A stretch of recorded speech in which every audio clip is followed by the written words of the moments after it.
Awesome. Well, let's jump in here.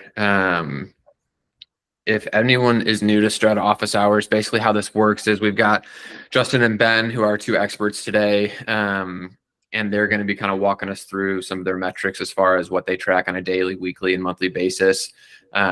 We'll kind of start there with each of them as far as what they like to track, do that for a couple minutes, and then we'll get to some questions. But this is really meant to be very interactive, so feel free to come off mute, put questions into the chat.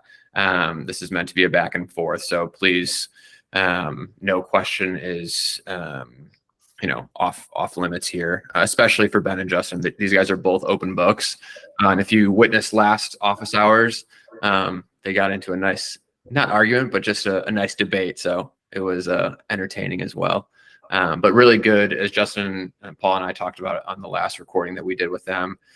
Just really good debates and really healthy stuff that more the PT industry needs and OT industry needs. So let's start with Ben, and just will you give us kind of what you're looking at on a daily and maybe weekly basis when it comes to your metrics, and maybe how you what tools you use to look at those metrics? Yeah, I would say probably nothing on a daily basis is my real answer, but weekly, monthly, quarterly is probably more like it. And then it's broken down. Like, I mean, if I'm looking at the inflow into the company, which is referrals, how many, where are they coming from? Is there a significant drop off from a referral source? Is there a new referral source? So I mean, like, I compartmentalize. So if we're talking about referrals, it's something important to me. And then I compare it year to year. So, I look at my referrals coming in for August. I know it's a slow month here in South Florida. So I'm not expecting a banner month in August, but I do expect it to be about 10 to 15% more than the prior August. I'm always looking for it to be growing, even though it might be less than July or less than May or less than February. I still want to see it growing, and then I pay attention mainly of the significant drop-offs or the significant new referral sources, so we can go thank the new referral sources or figure out what's going on in those drop-offs. So that it could be an anomaly. The doctor was out for a month on vacation. Okay, makes sense. First, did we do something to tick them off? Do we need to outreach? Did someone else get in there? But then you carry that through. So then that's referrals. I'm always looking at essentially cash flow through AR. I want to know how much money's sitting in my 0 to 30 days, 30 to 60 days, 60 to 90 days. I've got some metrics that I track that I want those in certain buckets. If those percentages start drastically changing, by 5 percentage points or more, then it's what are we doing wrong? Try to investigate did we start, someone checking eligibilities incorrectly? Is there something going on? Like, I think, was it a year ago? Maybe it was a year ago, where all of a sudden they wanted the MPIs on the referring docs to match up in a certain way. And we realized that some of the nurse practitioners didn't have that, so that our claims are getting rejected. It's like, when you start seeing stuff pile up in the revenue side, you start AR, what's going on here? You can figure out the problem, solve the problem, and then it's everything in between. So, essentially that money coming in the front door, where's that money landing, and am I getting it through claims quick enough? And then it's all the stuff in between, which I'm sure we could spend probably the rest of today on, but it's everything from the operational side of it, but also these, patient satisfaction scores, survey scores. So I'll kind of pause there for a second, because I can go into each one of these buckets in depth, but looking at different buckets. Totally. Anybody have questions for Ben on that stuff? If not, we'll move to Justin. Yeah, go ahead, Cindy. I think you're on mute. Hi, Ben. Hi. I just had a question when you were talking about the payments, waiting the accounts receivable. What do you consider a normal percentage to be in, beyond your 30-day buckets? I have a formula, and I'll try to, without bringing it up, get it off the top of mind, but it's in the neighborhood of, I believe I want 75%, if not 80%, being in that 60 days or less. Between the 90 and 100 day, 120, I don't want much there, but and as it goes on, I want less and less and less. But I'll before we finish today, I'll get you my exact numbers. I look at in those buckets. I literally use a Schreiber report. I put it next to my numbers and just see where they are. But it's there is a definitive number. I want a large percentage of that. 0 to 30 is kind of whatever. I mean, Sure. Medicare is going to pay some during that time, but it's all the secondaries that drag in. So I mean, I really look at it 0 to 60 more than I look at it broken down in 0 to 30 and 30 to 60. Yeah. Okay, thanks. But before this finishes, I'll scoot through and get that. Awesome. And then we had a quick question, Ben, from Daniel in the chat. He just said, can you tell us the time the referral source was upset and tell us a bit about that situation and how you troubleshoot it? Oh, I can tell you many. I could take up a couple hours of that. Last week, we had a patient who they told the doctor that we weren't, I forgot what their words were, something about us not being able, this wasn't last week, I'm sorry, this was like at the beginning of July now that I think about it. Something about us not being able to see them and that we don't have staff. Like that's a message that got relayed to the doctor, is that we don't have staff. So slowly but surely, I noticed that was a referral source that was dwindling down. I didn't know this story even happened. Started going like, how do we go from like 6 referrals a week down to 1, and maybe even 0 over like a 2-week span. Found out this story, dove into the story a little bit more to find out that it wasn't that. This patient they only wanted Tuesday and Thursday mornings before 8 o'clock. They only wanted a female. It had to be someone who would not wear any sort of scents or perfume. It was one of these where it's like, they wanted a unicorn and we didn't have the unicorn for them at the moment. And I think Cindy's in a similar line of business where she can say, yes, there's just some patients that are hard to solve. And we did say that we don't have someone who can meet those requirements. We did say we can get you into a clinic. We did say, a couple other options, but the way it got relayed to the doc was we just don't have staff. So called the doctor and said, that wasn't the case, explained it to them. Actually explained to the office manager, gotten to the point where the doctor did call me, went over the doctor, and it's just a simple thing where we've seen 900. I did math in like 2.5 years, something like 900 of these doctors' patients, but because this one patient made their office go through like a living nightmare of how many times she called and her family called, we were just blacklisted like on the spot, and just kind of reminded the doctor, hey, we've done really well by you, and these are some of your happy patients to remind you. And within a week, the referrals came back. Yeah. Justin, will you go through your maybe daily, weekly, monthly metrics and then kind of how you think about that? Yeah. So daily, I do a few things. I open up, I check the schedules on the clinics, I check the waiting list. I check and see if there's any holes in the schedule, if there's any evals on the waiting list. And I'm just kind of putting my eyes on them. Mike does a really good job of this. I just like to get my eyes on it. I actually open up the part of Strata that has the patients that were in the onboard process management, and I look and see what's in the pipeline coming through, what status they're in, if their insurance verification pending, if their first call, second call, third call, and I just kind of get in my head how that's going. I very rarely have to ask questions, but if I do, I approach from like, hey, I noticed that this is going on. Tell me about the phone calls we've made to try and move up people's scheduled evals and get these holes filled and all that. That's kind of what I do for about 20 minutes per day. And then really weekly, we're looking, I would say the only weekly metric that in addition to that is opportunities. We track that as the patient coordinator at the end of every day goes through and finds the holes in the schedule that basically a therapist was getting paid for time that they weren't treating a patient. And we, every 15 minutes is 1/3 of a missed opportunity slot. So they'll put in, 1.33 missed opportunities this day and that day. And we track that and we bonus every quarter off of that. And a lunch brought in during that month, once that, for all three months of that quarter for the team, catered lunch during one of our tactical meetings that we have. So that's just a little fun bonus that we do. And then monthly, I actually look at a lot of things. And I think I've shared this spreadsheet with everybody in the past. And if you guys haven't got it or seen it, I'm happy to show you, but just so I don't have to talk about it for 10 minutes, let me share my screen if you guys don't mind. Yeah, please. And I'll link the blog post that also links the spreadsheet as well, so everybody can check it out. But yeah, please share your screen, Justin. See, I took so obviously out our information on here, so you don't have to look at that. But these are what I look at. So this page is the whole company from revenue, all the clinical metrics, total evals, visits, units, mobile transitions, which is the patients that we get from the mobile team that come into the clinic, which is an important metric for us. How much sales we do, how much laser revenue per visit sales mean to us.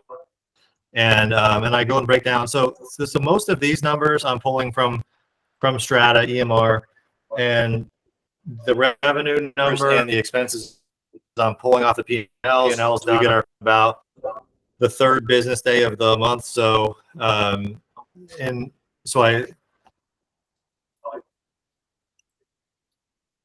then each clinic I drill down, and I do that also, so that I don't only know the company as a global, but I know each clinic specific metrics.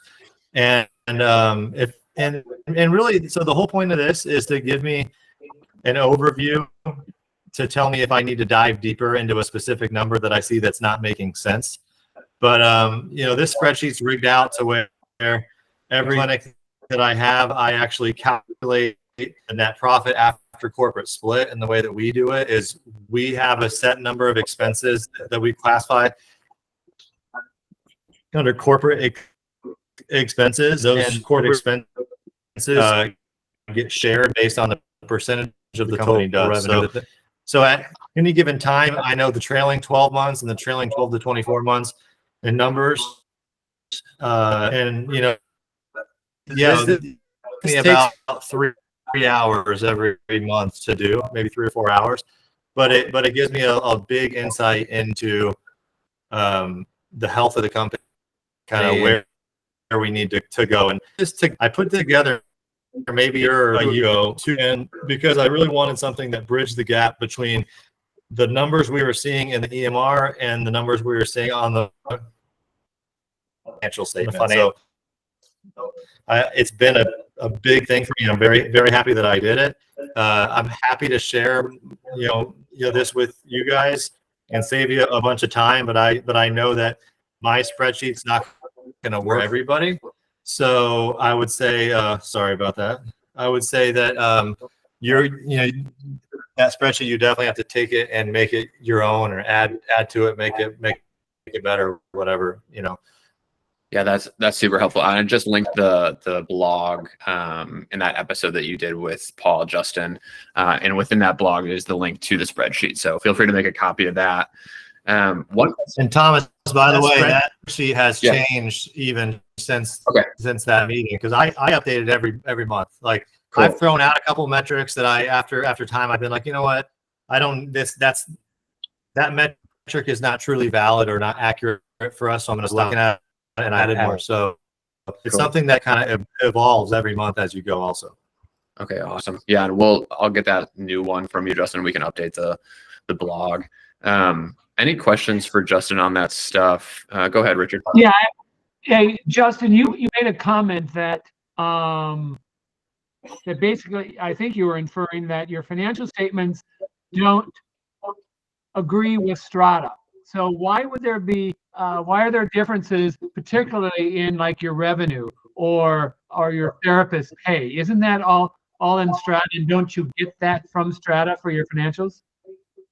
Our therapist pay is not in Strata. We run that through the payroll company, so that's not something that we have inside of Strata.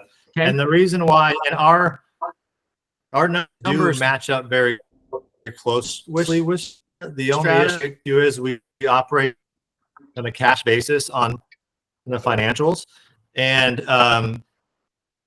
so it's always lagging a little bit. So if it hits the bank, now at the bank account, it's the same day that it hits Strata, and we're like getting EOBs to Strata to assign to a certain clinic. What we do though to make our financials as accurate as we possibly can, take the total per clinic and we divide it into a percentage, and we apply that percentage to the bank accounts so that we know where to allocate the patient fees that we collect on the bank side. It's a quick, easy way. I'm sure some people do it better, but that's just how we figured it out to get as close as we feel like we have to get to make smart decisions. Thanks. Mm-hmm. Any questions for Justin on some of that stuff? We'll move on, if not, to some cancellation stuff. Cool. So we had a question that was submitted beforehand, and I'll put it in the chat here. It's pretty broad, but it says, what is a good percentage for cancellations? What should I be tracking in regards to therapist efficiency? Ben, if you want to start. Last time I looked, the national average is somewhere around like 22.5%, 25%. I would say that's from any time I've ever run numbers. If you're hovering at that, you've got some big problems. Like I don't know, that's a surmountable number. In my mind, it's got to be a lot less than that. So, cancellations at a 10 to 17% rate, I think you've got a fairly healthy clinic. Anything under 10%, congratulations, you've really won the value game with your patients. And then as you start creeping over 17%, I think you're going to have some days in the red. Awesome. Justin, what about you? What about cancellation? So my biggest lack of confidence is that I don't think there's a very consistent way across different people are actually accounting for cancellation or EMR.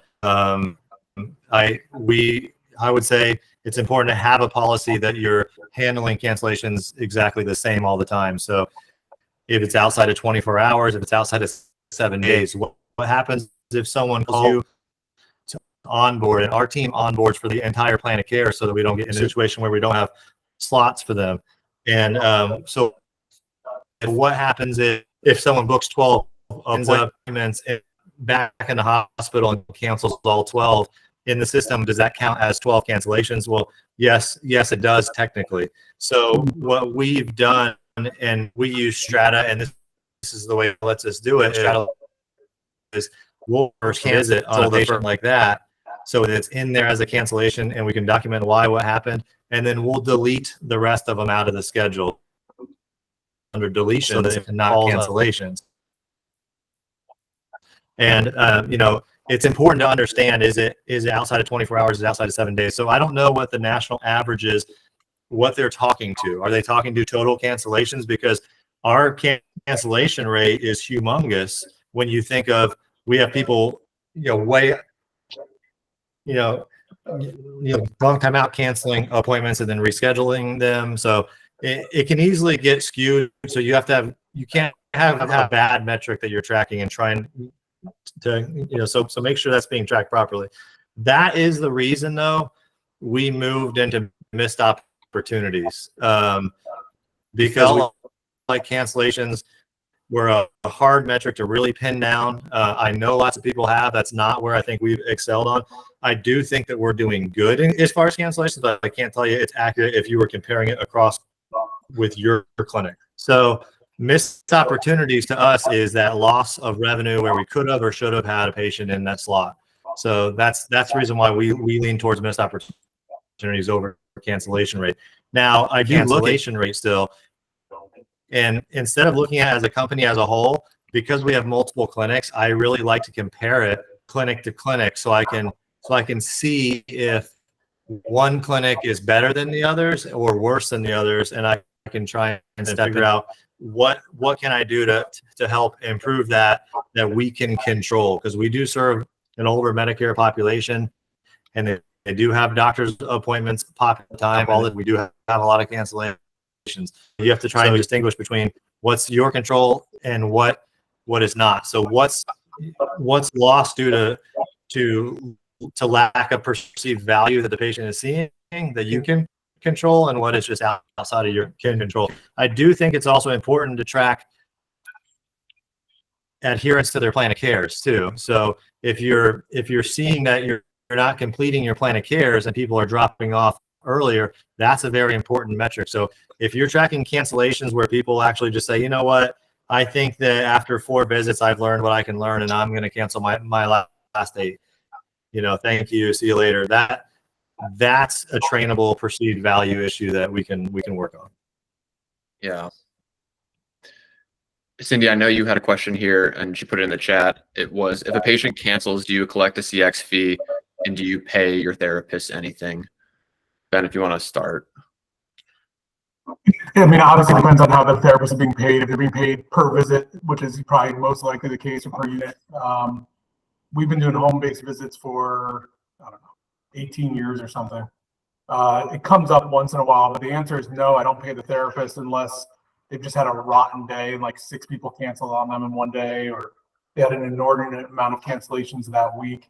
Part of it is though, we try to stay on top of it. If a patient did no show on the therapist who got there, like our whole team calls the patient, tries to figure out what's going on, tries to explain the importance of being there, and really just let them know, like, if you're going to be this haphazard about it, we'll just get them off the schedule because I can't have a therapist keep driving around and not getting paid for it.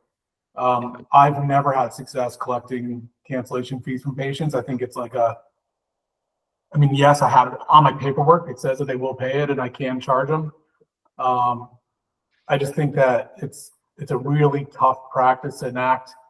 Unless I would say if I don't know, I could see some clinic scenarios in types of schedules that someone might do where I would hold that patient accountable for that visit. I just haven't ever been involved in a specific scenario for myself where I've collected on that. Like I said, we usually get rid of the patient is really, or, if it's in clinic, it's just kind of a, hey, call us that day and see if you can come in. But I haven't ever collected a cancel fee. At what point do you usually take them off the schedule, Ben? Is it after 1 or 2 cancels or is it after the first one? And no, for first one, like I said, we'll call and figure out if there was just a complete miscommunication or something really unforeseeable. Get an 8 a.m. appointment. Their therapy is scheduled at 1. They thought for sure they'd be back by then. But if it's just kind of a flippant answer or they're hard to get a hold of, we knew them from the past and this is kind of a train wreck. We don't play games too much because again, we are paying our therapist per visit, not an hourly set fee. So, I can't have a therapist get too many of those in a week, but they know they will have some. There's gonna be 1 or 2 in a week, but not 2 in a day or 10 in a week. Then I usually send them a bonus check to just keep them happy. yeah. Justin, Daniel, what kind of clinic setup do you have? I saw that you said you started charging the change in behavior. What kind of setting is that? Yeah, it's outpatient ortho. We started doing home visits this year as well. We have a card on file for every patient, even if they have a Medicare and a secondary. And on the new patient paperwork, it says, we have this cancellation policy. We don't enforce it for the first cancellation, right? You get sick, you get COVID, etc. But they know that it's there and they know that we have their credit card on file. And the change in behavior is kind of crazy. We've seen since we started this policy an 8% decrease in cancellation rate. That's not just like reschedules. And because it's like they know that you have their credit card, right? Like they know that they've acknowledged that they will be charged. They're okay with it, and they've consented that on day one. So in the first quarter, we collected over $1,000 in just cancellations, but the rate of cancellation went down, and people apologize. They're like, I know I canceled, and it was in like 12 hours versus 24 hours. I'm so sorry. Like people still cancel. They just give us headway, right? So that we have less missed opportunities, which is what Justin was talking about. So it's helped a lot. We charge $50. Now that covers most of the salary, if not all the salary, for like an hour for one of our therapists. So it's been a game changer, and they're aware of it like on day one. It's all about setting that expectation.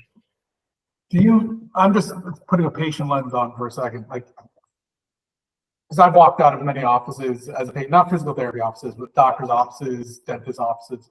Do you do something on the side of that to say, this is our pledge to you? You know, your KPI is that you can't be late and cancel.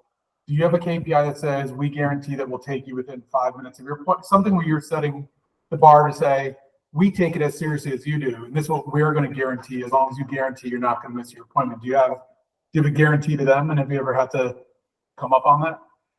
Yeah, our company culture is we see them when they show up, like, and like sometimes Medicare patients come in like 30 minutes early or an hour early, right? And so if we can accommodate that, like they know that their appointment is at 1:30 on a Thursday, but if they come in at 1:26, then we'll take them that 4 minutes early. And a lot of them appreciate that, because my pet peeve as a patient too is I have an appointment at 1:30. I don't get seen till 2:15. I'm just like, well, time is money. Like, you just lost me a lot. That's something that we have as an expectation. We charge $50, and everyone knows, like, oh man, yeah, they did tell me about that day one. And like, we do give leeway, right? Like, if your spouse died, then like we're not going to charge it if it's like your third cancellation, but still, like, your spouse can't die every day. Then that'd be crazy. But yeah, but the change in behavior has been great, and people apologize. I got an email today. So sorry I canceled. I won't do it again. So it's and like they know it's on them, and we stress that day one. It's very important. And yeah, plan of cares have been much better. Daniel, when you take that credit card at the first visit, sometimes I find I have patients who are like, oh, I'm really not comfortable giving you a credit card. So how do you proceed? Do you just say, well, then you can't be part of our practice? I mean, that's our policy. Or will you, because that's what I find, people that have a copay or a deductible seem fine with it. But people, like you said, with Medicare and a secondary that's going to cover, they're like, what do you need? And so it makes a difficult conversation. And I had to take a quick call when I think you guys started talking about all this, when I'm the one that posted the question. But did you guys touch on paying your therapist? Charge you $50 for re-answering it. Yeah, that's a great question. We do get a little bit of resistance there. So we kind of roll with it. And so depending how adamant they are, we just say, like, if this is going to be a problem, just know that we're going to ask, or are you okay with it, right?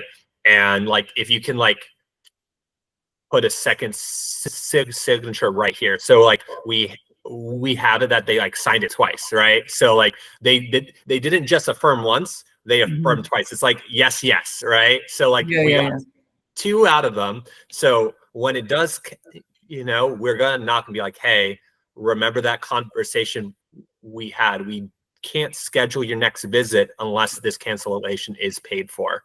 I'm sorry to do this, but we did agree about this together. We have that verbal. Yeah. I love working with you, but this is something that needs to be done. And my front office was hesitant at first, but now they're not. And it takes like 2 to 3 months to get comfortable with those conversations. Like, it's a skill. No one likes doing it, but like eventually it becomes a part of that workflow. Okay, thanks. Yeah. Justin, will you give your kind of 2 cents on cancels and maybe how Total Therapy approaches it? So we have and we haven't charged, and we've going back and forth. Now I have a good, I've actually and Paul has had a couple of good conversations with a couple of people on your podcast about cancellation, charging, and stuff like that. And it's an argument that I've heard back and forth 10, 15 times over the years with very knowledgeable people. So I have respect for everybody. But I think it depends largely on your clinic. So I will say with a big asterisk, I think this is really dependent on what type of clinic you have. Is it a mobile practice? Are you a concierge, level practice that really does an unbelievable job of providing patient value and sought after and everything? Like, yes, I think you could do it. If you're more of a high volume insurance-based practice, I think it's a different argument and different story.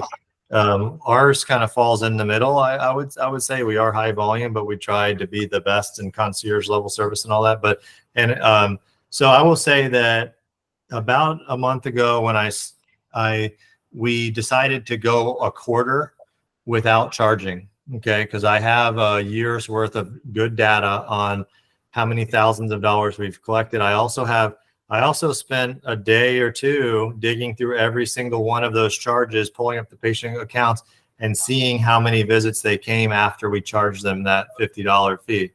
So, and what you'll find is that you don't see this a lot of times. And I would challenge you, Daniel, to look at this after a period of time, and maybe it won't surprise you at all. It did surprise me that a lot of the patients that we were charging, that was their last visit, or maybe they had one more visit where they came to us and then just decided they weren't going to come to us anymore. Whether or not they got a little, peeved at us for charging them that $50, we'll never know. But you definitely got to look for trends there. So if you're making $1,000 in a cancellation fee and you're losing $1,000 in potential revenue from people canceling, then you have to ask yourself, is that worth it? Maybe it is, maybe it isn't. I was finding, so we're testing it right now. I'm always testing stuff. And that's one of my favorite things to do is get a period of time where you can look at the numbers and then make a change and see how those numbers react to your change. So that's what we're doing now. And I'll report back to you guys after this next year or so how it's going. But right now we're not charging. We still leave it in there, and we're saying that we're going to charge them. But our policy is the first one is to build a good rapport with the patient instead of charge them. So say, hey, I'm supposed to charge you for this. I told my patient coordinator, like, use this to leverage yourself as the good guy and say, I'm supposed to charge you. I know you didn't mean it. I know you're not going to do this again. So I'm going to waive the fee. If they do it again and it's not like, hey, I'm sick or whatever, if it's not something that's excused, then what we do is we say, look, in order for you to reach your PT goals, you're going to have to be consistent with your plan of care. And we understand that sometimes PT is not the top priority. A lot of times you have other things going on in your life that take precedent over that. And obviously that's what's happening here. So what we're going to do is take you off the schedule. Okay. We still like you. And we're going to call you the morning. If we have a cancellation and we have an opening in our schedule, we're going to call you and offer you that time slot. But we can't hold that time for you if you're not going to adhere to your plan of care. Now, if that's the second time they do it, some people come back and say, no, please don't do that. Please don't do that. I promise you I won't do it again. You're right. I'm going to prioritize PT. Then we give them another chance. But it's about 50-50, whether that or not they say, yeah, you're right. I am busy and I thought I could do this, but I can't. So let's take you off the schedule. Or it's 50-50, whether or not they say, you know what, please give me this last chance and we're going to do better. So that's how we're doing it now. And we'll see. Awesome. Thanks, Justin. Any questions so far for Ben, Justin, anyone on the call, Daniel? Otherwise we'll keep going here. Cool. All right. So this is a question that we had submitted beforehand, and it is, how are metrics tracked differently from PT and PTA? And then when tracking visits per clinician, do evaluations get tracked differently than visits? We'll start with that first one. Ben, if you want to. Yeah, I've been around long enough to see PTAs handled differently in different scenarios. So I don't think there's going to be a single answer. If the PTAs, like I've been in clinics and PTAs don't actually have a schedule. They're running around just helping where they can. They kind of know who gets handed off to them versus I've been in clinics where literally it's their schedule. So I think, in different scenarios, I don't know how you'd even track the PTA in the scenarios where they don't actually have a schedule versus times they do have a schedule. So I think it's going to be a tough answer, but I think if they're if you're measuring them against a schedule, then I think you measure them similarly. If they're not measuring on schedule, then the question is, how do you know how much you need or who you need? And, it kind of gets ugly, but I've been in plenty of clinics where they're not even on the schedule. They're just running around helping everything. Got it. Justin, what about on your end? We don't track anything differently for PTAs. We don't track evals differently from your regular visits, other than we track the evals and see how many evals we're doing. We have certain metrics. We have certain guidance in place with our scheduling team of how many evals to put on a therapist, how many back to back to put on a therapist, and this is based on the feedback that we've gotten from our therapists as the years go on, and just basically trying to make everybody happy, which is hard. But we do track. I track revenue as a percentage of total employee compensation or cost to the company. So I do look at that on a spreadsheet, and that's done every quarter.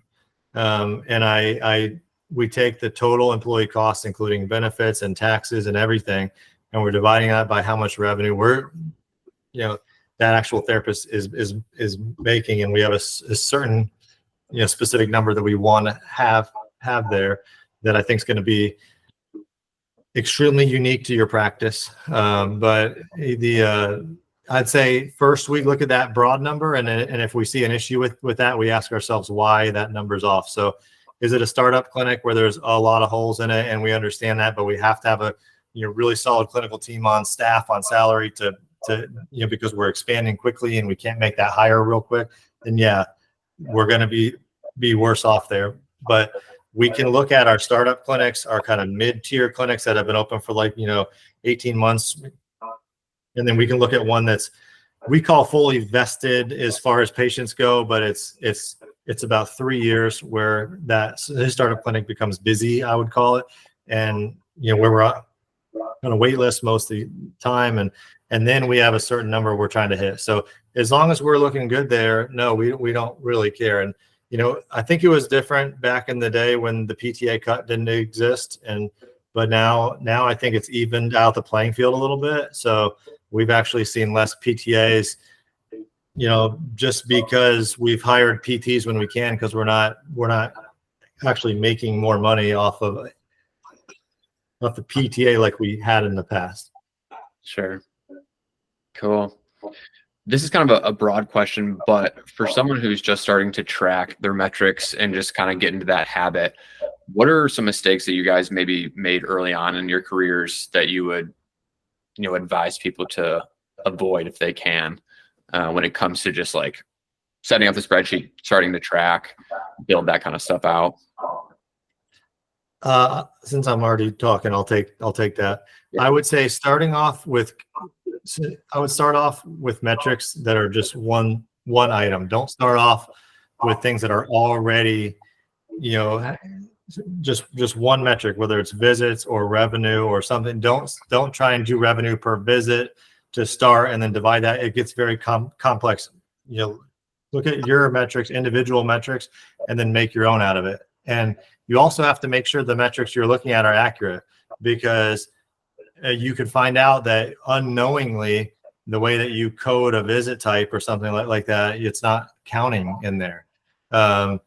Is it a scheduled visit? Is it a billed visit? So you really want to make sure you understand that it's garbage in, garbage out. So if you're spending all this time, you want it to be extremely accurate.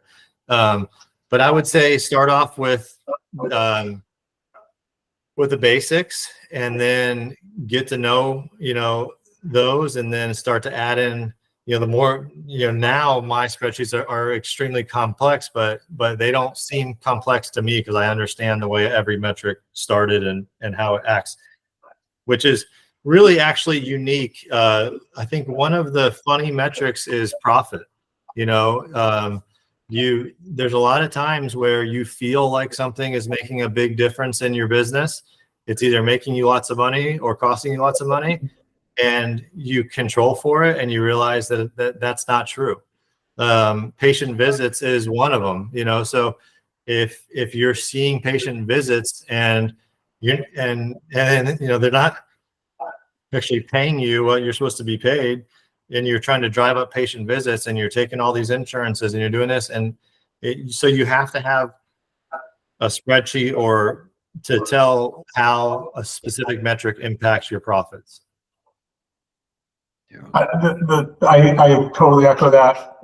Really, the knowing what your data is that you're putting in, and if that data is not accurate, don't waste your time. But one of the biggest things I just warn therapists who start to open up a practice and they're doing everything on like a projected forecast for their financials, like an accrual rather than a cash basis. I would just kind of do a big warning sign there that you start doing the math on, okay, I've got 8 visits today.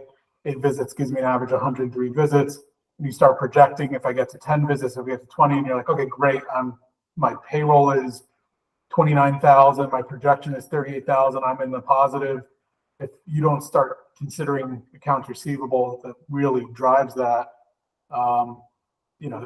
I've seen way too many people just get into credit card debt, line of credit debt, because they just don't realize that the money doesn't come in, when you're forecasting it by the month, or even when bills are due. Your rent's due on the 1st, not due spread out over the month, kind of thing. So just on the financial side, just being really realistic about cash-based accounting. Totally. Daniel, I'm curious how you would answer that question of mistakes to avoid when you're starting to track and kind of put your metrics together. This is something I started tracking when I took over a year ago. Is like I look to see which payers paid us what, and I was surprised. And I was just like, all right, this payer's paying us $60 a visit. Are we even making money? Right. So and then I was like, no, it's costing us money to see this person. So we started to just cut away if they weren't willing to change. And I was like, oh, by seeing less people, we're actually making more money because we took away these bottom 2 payers, because they were paying 50 and 60. Now the one that we have left is paying us 120. All right. So it wasn't like each visit maybe averaged higher, but when we saw less people, we were actually making more money, and had more opportunity. So and the people we ended up not taking ended up going a cash pay, right? So it ended up being a net win. So visits are great, but then if your average per visit is low, and then if it changes by 30%, you can actually see 1 visit less and make a lot more money. So that's just my 2 cents there. Yeah, totally. And knowing your numbers is what you make those decisions off of, like those insurance contracts and things like that. I mean, we realize that. So we have a unique situation where we take one specific payer in just one of our offices, and it's a contract that we purchased back in 2018 when we bought the business, and it pays us around $67 per visit. And what we found was that I think our total number of evals at this specific office was like 692 evals last year, and our net profits were 50% of what our neighboring clinic, that is a very similar demographic, and did 580 evals that year. The payroll cost percentage, you know, everything is very, very, you know, it's almost the same. What, you know, rent we're paying, mortgage we're paying. The only variable was that because of that insurance payer who was about 30% of our volume, you know, we were getting $84.99 average reimbursement across that year at that clinic, whereas that neighboring clinic was doing $103 average reimbursement per visit. So we were actually working so much harder. Our you know, new patient team, our admins, everyone's busting their butt, and we're actually losing 50% of our net profits over them working hard. So the only option you have is to really drop that payer or ask them to pay you more, you know. Yeah. And so I'd say make sure you look, you know, but that would have never been seen. I would have been sitting there going, why are we not making money in this clinic? We're paying people too much. We're doing it, you know, but it all came down to that one payer not paying us. Yeah.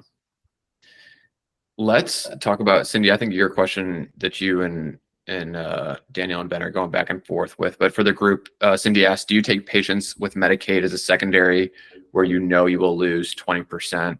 Daniel, if you want to explain kind of your angle, and then Ben maybe as well.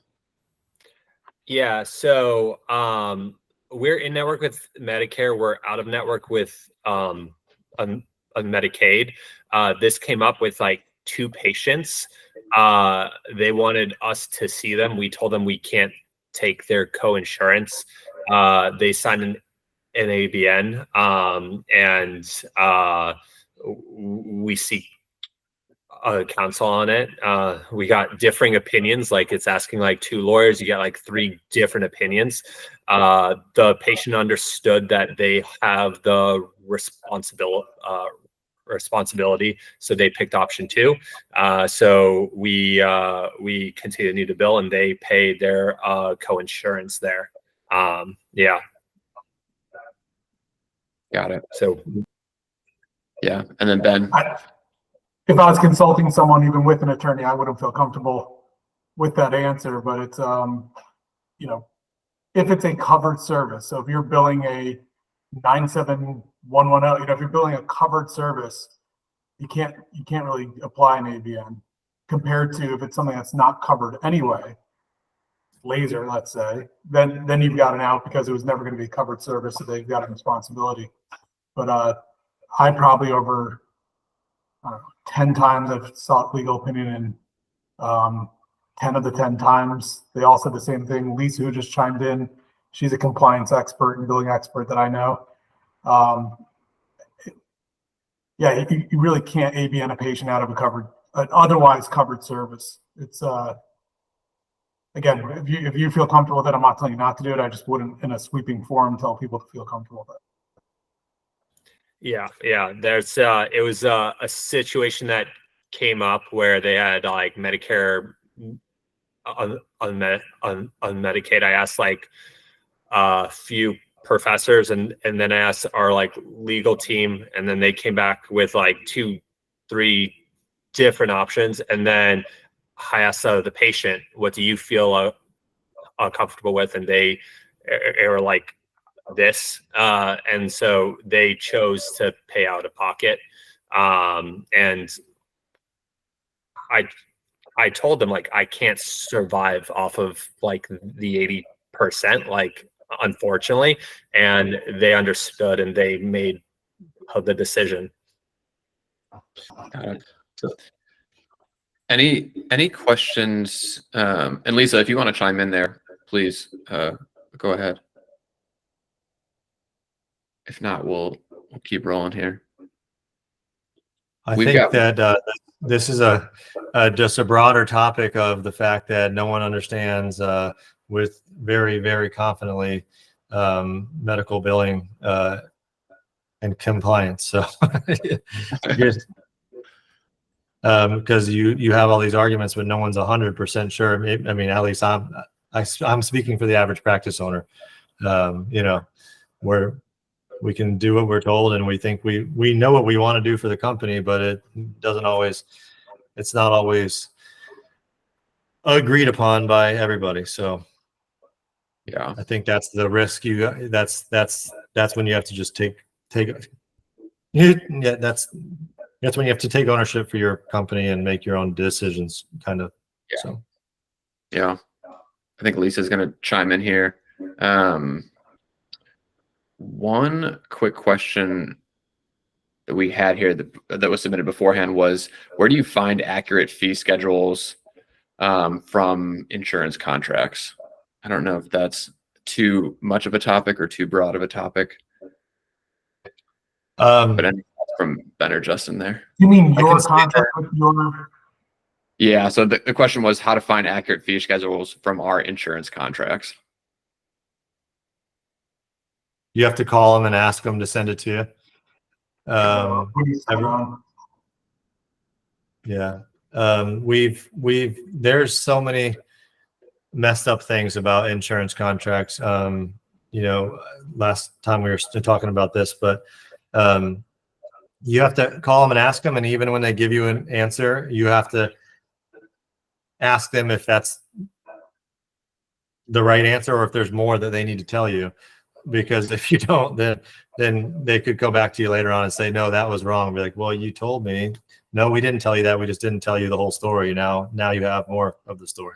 So it's you have to have the questions that you have to ask in your head. And I think as a bunch of practice owners, we should talk about this more often. But you have to have the things that you've been burnt by in the past, and you have to learn from others. The one we were talking about last office hours was, do you follow the 8-minute rule versus AMA billing for all your private insurance companies? And I even reached out to, I think it was Blue Cross Blue Shield, and asked, and the gal said, no problem.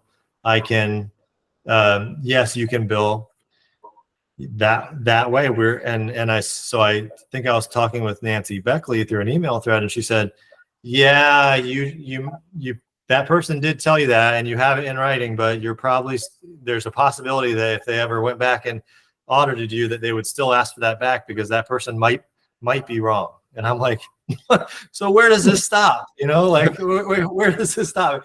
I read through every line of our contract, every line, and it didn't specifically say yes or no, you can't bill AMA on this type of a plan. It didn't say it. I even asked for clarification, and apparently that's still not good enough for everybody. So it sucks, man. It really does. It sucks. Lisa just said her apologies. You were correct. If you are a Medicare provider, you cannot have a QMB sign ABN for covered services there. And this might be a topic that we can cover on another Strata office hours. But any last questions? I know we're coming up on time here. Any questions for Ben or Justin or Daniel from anybody? I've got just a general one. I think Yeah. most people were alerted and saw that there's some changes coming to United Healthcare prior authorization that's coming up, depending on what transmission you saw, September 1st, maybe it's November 1st. I don't think they're aware. I did call. I got a hold of a couple people. My understanding is, like, for me specifically, because I'm billing as a facility, I'm billing in a patient's homes, it's not going to affect me. I was curious because, does that matter if I wasn't a facility, if I wasn't clinic? And you start getting some really varied answers, and where I actually got a list of the exact plans that were being affected, not affected. I brought up, like Justin said, there's times you have burners. Well, this plan doesn't show up as this plan when the patient's actually coming out of the hospital. It converts, and if they aren't in the hospital for 14 days before you saw them, then it converts to another plan. Does it take into account this? She didn't know the answer. Even what about patients that are currently on service? I couldn't get an answer on that, so I wasn't sure if people got any definitive answers from anything that they've gone to or any phone calls that they've made. Yeah. Justin, anything on? Yeah, nothing on your end. Yeah, we're out of network with UHC, and so it's not a huge percentage of our patients, so it's not something we've looked into that heavily. Got it. Awesome. We're also out of network with UHC, and I figured when we call to check their benefits, because we do, it will tell us if we need authorization or not, right? I mean, we have to ask, of course, but Oh, yeah, but if you got someone who's currently under service, are you going to recheck on that day to see if they need? I don't think United Healthcare has clarified that. Yeah. They will. yeah, that wasn't, You'll they don't pay Yeah, you. and honestly, that's the answer I've settled on in my head is when we get no payment, then we'll figure out that that's the case. Yeah. Well, I'm gonna put a link to the rest of our blog content. Ben and Justin have been on the show many times, so definitely listen to some of their podcasts. Daniel's about to be on the show, and then if anyone has any questions, feel free to reach out to Corey. Feel free to book a call. Happy to chat with anyone, answer any questions. I've got a topic I'd like to explore for next time. Say it again, Ben. I've got a topic I'd like to explore for next time. Yeah, please. If we can next time talk about what people have done successfully and unsuccessfully for like marketing and referral generation, as far as, you know, constant contact, some of the stuff that's worked well, good ROI, not worked well, got burned, etc. I think most people don't talk about that enough, and it's like it'd be nice to learn from each other what did work or didn't work. Yeah, 100%. We'll likely have another one in September, so that'll be the topic. That's perfect. And Thomas, I know I've been noticing in all the Facebook groups and all the email chains I'm in, the topic of insurance reimbursement is picking up heat here. Cool. So, and I have been directing people to your guys' benchmark data. Awesome. And I know that last question that you asked, you know, I would say, I know it's not everybody's data, but I would say that's a really good place to start. And then I was in an email with somebody else last night, and they told me that there's another that you could go on to. I'll think about it. I'll find my email, but it's a website to where you can find hospital reimbursements for certain codes and stuff like that. So I forget what it was called, but it looked semi-accurate, but maybe not perfect. Where you can see what hospital rates for outpatient PT codes are being charged and paid, and how much higher they are than what we get charged or are paid. So I know that's really heating up, and then the other thing that I really think is important to understand, and I actually urge the FPTA in Florida here, is that private practice owners need to understand what the laws are with talking about insurance reimbursements and what is legal and what's not legal, because I think that as a lot of PT practice owners are just scared to talk about it because they're afraid they're going to break an antitrust federal law and go to prison.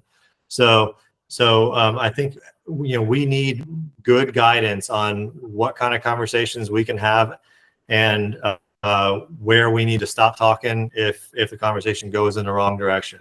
So because I believe that you guys have made a great first start in exposing a lot of this data on who's getting paid what, so that everyone can make their own informed decision without breaking any federal laws, Totally. We'll have to have you again on the podcast, Justin, to jam into some of that stuff too. You as well, Ben. Awesome. Thank you everyone for the time. If you have any questions, reach out to us, and we'll see everyone in September. Thank you. Thank you, everyone. thank you. See you Thanks, guys.